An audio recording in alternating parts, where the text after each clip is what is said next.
I would tell patients the time to replace your knee or your hip is when you've tried the conservative treatment, anti-inflammatories, injections, or an assistive device, and you've tried the conservative treatment and you're still not happy with the way you're feeling, and or it's significantly affecting your quality of life. That's when it's time to talk to your surgeon about replacing your knee or hip.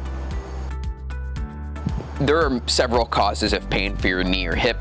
There can be an old injury, like an old trauma, or the vast majority of the time it's wear and tear on your knee. And when you have enough wear and tear, your body creates this inflammatory reaction, and what you feel is pain. People will feel swelling, pain, grinding. Those are all things that are part of your arthritis. There are many options to treat knee and hip pain and arthritic problems. In general, there is anti-inflammatories. Those are pills and sometimes even rubs that you can put on your knee or hip. There's steroid injections, there's gel injections, there's even PRP and stem cell injections. There's canes and walkers that can be used. For your knee, there's multiple different braces, but eventually knee replacement is the solution, and or hip replacement. Very high success rates. In fact, hip replacement success rates are almost 98% excellent results.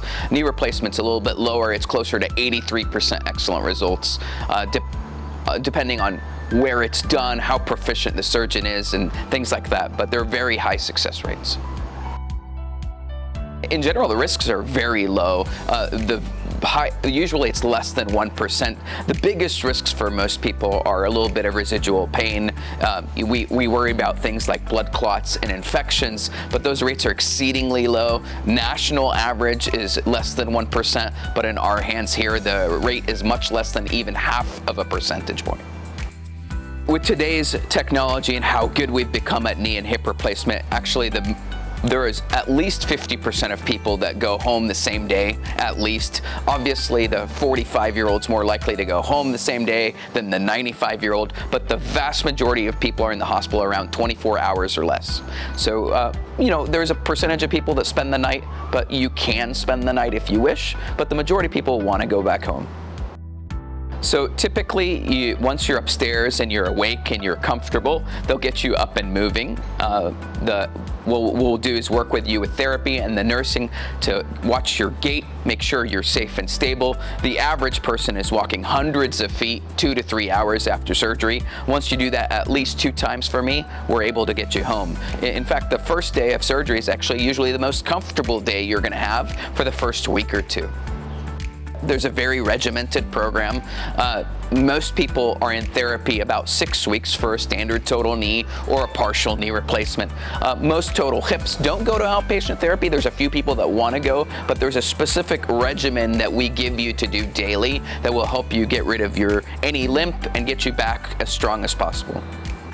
For controlling your pain and keeping you comfortable, there are several different medications we use.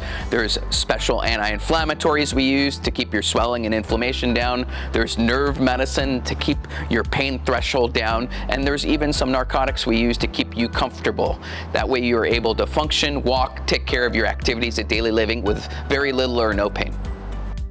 Most people will have someone help them for several days. For example, if you have your surgery on a Thursday or Friday, you may want to keep someone there to help you for the weekend, but most people don't need anyone there. The only issue is most people can't drive for 2 weeks, so you will need someone to go get your in and out, for example, or get something from the grocery store for you if you would wish.